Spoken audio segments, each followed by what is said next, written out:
thought I played as hard as I can today. You know, listen, Tom Brady's a great quarterback.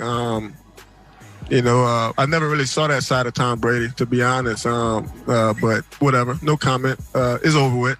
I'm done with it. Okay, he's done with it. Shannon, are you surprised by how Tom acted here?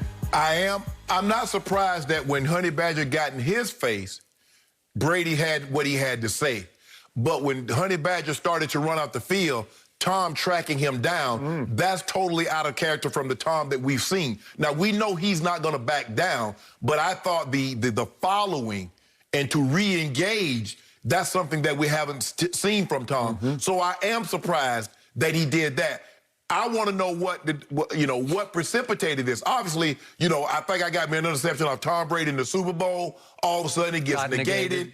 And then they come back and they run a nice whip route on me for a touchdown. So I don't know what was originally said by Honey Badger to get Tom to react the way he react. It had to be pretty strong. Yeah. So like I said, well, you know, Tom is not going to say what was said. Honey Badger says he's done with it. So I don't really know, Skip. The only thing I can say, I agree with you with what your original statement was. This should have been offsetting for unsportsmanlike conduct penalty. I don't think Tyrann Mathieu should have got one. When he left, here come Tom Brady. That's fast. I haven't seen Tom move in a long time, because he wanted to get whatever he wanted to say. He did. He wanted to make sure that Tyrann Mathieu got an opportunity to hear it without any delay. So I am surprised that Tom got so heated and it escalated the way it did. So without knowing the context of what was said, I guess you just chalk it up as the emotion of the ball game. It's the Super Bowl. You just got another score on us, and so now it's 21-6. And for all intents and purposes, it doesn't look like we're going to be back-to-back Super Bowl champs. Okay, as ugly as this got for a few seconds, I was happy that the spotlight shone on this, because what do I always tell you about Brady that I think most people can't quite grasp? He has an alter ego I call Psycho Tom. Deep down in there, there's some cold-blooded killer going on. It's Jordan-esque, but he camouflages it during the week in this Tom Brady, the dad next door, the lame cliche. This nice little package. Yeah, right. I mean, it's just... It's scary to me to see the off-the-field Brady versus that guy. Well, Skip, because the thing is, you see him show up to the game. He got his sunglasses on. He got his nice Tom Ford jacket on. His nice Tom Ford jeans. And he's walking. He's looking around like, oh, my goodness, he kind of weird. And then, like, 2.5 hours later, you see him do that. Like, hold on. Where's the guy that just walked in with the sunglasses on? If you push that button, Psycho Tom will come out. And when he comes out, we're talking about crazed competitor, where I think he loses his head for a second and he wants to fight. If you want to fight, he'll fight you. Now, again, I don't know who would win that fight. He's 6'4", but probably Honey Badger. Because Honey Badger is nicknamed that for a reason, because you know what the Honey Badger... Exactly. Yeah, okay. But the point is, something got said to him from Tyrann Mathieu, and I don't know what that was, that detonated a response from Tom that was out of character. I don't know what it was, but it wounded Tyrann Mathieu so deeply that he said, I'm done with it in his postgame, but then he went and tweeted about it. And then he thought, oh, God, because I'm sure he was scanning down the responses on Twitter. You know how that goes, Skip. It does. Anytime, because they don't... I think the biggest thing is that when you look back at it, I don't want to give an excuse to say this is why we lost the game because they threw 15 yards on me and didn't throw 15 yards on Tom Brady. You don't want to make any excuse. They played better than we did. Like I said, Skip, we were talking about this. I'm trying to figure out what was said. What did Honey Badger say to Tom Brady that Tom Brady says, hell no. You think I'm going to let you run up the field and get that one in on me? Nope. Oh, no, sirree. No, sirree. So I'm going to read Ty's tweet again that he quickly deleted, and it was out of emotion. And I want to preface it by saying these two players, trust me, they have huge respect for each other. Huge respect. Totally.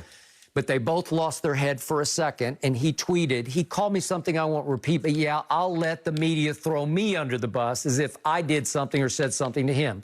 Go back to my previous games against TB12. He calls him TB12, which is a sign of respect. I showed him nothing but respect. Look at my interviews about him. I show grace. Well, I believe all of the above. But he had said in his post-game remarks, I never really saw that side of Tom Brady, to be honest with you. Well, then he's not watching enough tape, because I've seen that repeatedly in New England, where he lost his mind, ran all the way to the end zone to get in front of the kid from Pittsburgh's face after he'd guaranteed back in 07 that they would win the game at Foxborough. Remember that one? Right. Okay, that guy can come out when provoked. Right. I think what Tyrann is saying, Skip, is that I've shown nothing but respect. I've never been disrespectful. The guy in Pittsburgh said, oh, we guarantee a win. And I'm going to do this. I'm going to get me a pick or whatever he says, Skip. And so Tom Brady says, oh, no, you're not. As a matter of fact, one of the first touchdowns we go is going to do a flea flicker over your head. And so he's making it known. Tom throwing the ball and he takes off running. He almost beat the guy that caught the ball in the end zone, because that's how upset, because he thought about that all week. So I think Tyrann Mathieu was saying, well, hold on. I've never shown the man anything but respect. I don't really think I said anything out of character. I didn't say anything about his wife, about his kid, about his parents. So I didn't think it would warrant a reaction like that. But for that man to take off like he did after Honey Badger, something had to be said that pushed the button that nobody has really pushed in Tom before. How many times have you seen Brady get so crazy competitive that he ran all the way to the end zone to headbutt Gronk after a touchdown catch in New England, right? Yes. What quarterback does that? Nobody ever does that, right? So, again, don't be fooled by the guy off the field who's just flat out corny, cliched and corny, because that guy doesn't exist while he's playing quarterback.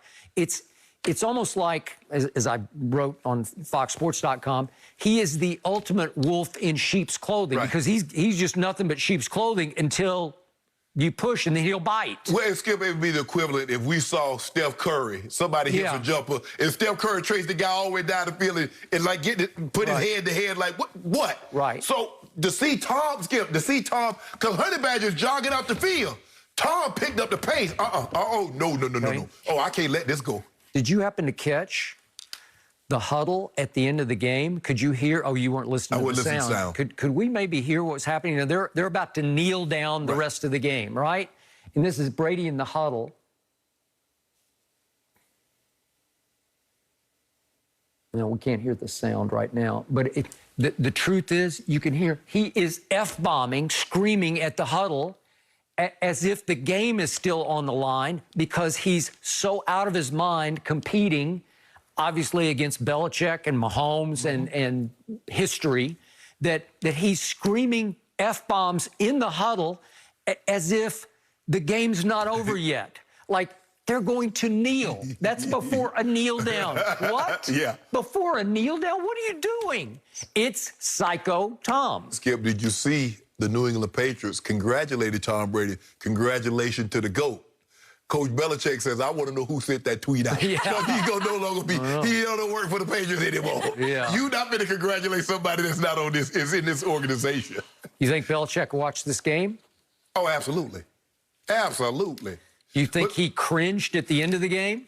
He shouldn't, Skip, because he's never gave Tom the offensive firepower, with the exception of that year and a half, 2 years, when he had Randy Moss. But Tom Brady, and I said this, Skip, Tom Brady has never had this kind of offensive weaponry at his disposal. Not ever. Now, it took him to the ripe age of 43 to get it, but he got it. And so, Coach Belichick, you cannot be mad. If someone leaves a relationship and they get something that you could not provide in that relationship, how can you be mad at that person? You can't be mad, Skip. I left for a better opportunity. I asked you on several occasions, this is what I need you to do to keep me happy in this relationship. Coach Belichick either could not do it or was unwilling to do it. That is true. So don't be mad at Tom for going on and finding him a new boo and living happily ever after. So, at the end of the game, I tweeted, eat your heart out, Belichick, if you have one.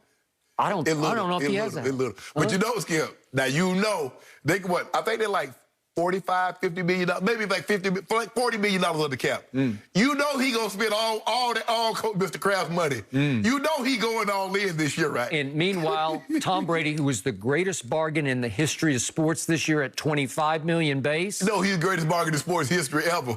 all the pay cuts he took. No, what I'm saying is he signed a 2-year deal at 25 and 25. Watch him say, I'm going to extend, but I'm going to take even less money. Yeah, they probably go ahead and say, this is what we're going to do. We'll extend you another 2 years. We'll give you like $55 million bonus money, and then you play for like $5-10 million. But that's what's going to happen. And maybe that would give him a chance to keep Chris Godwin. Maybe. Yes. If all things being equal, I'd rather keep Shaq Barrett. Because I can get Antonio Brown to replace Chris Godwin at a bargain price. And remember, Scotty Miller's still there. Yes. Tyler Johnson's still there. They did nothing last time. Yes. That's what I would do, Skip. I normally like your relationship analogy, Shannon. I just don't know if Bill's happy for the guy. I think there's a little jealousy Well, you going can't be on. disappointed because you couldn't get a man what he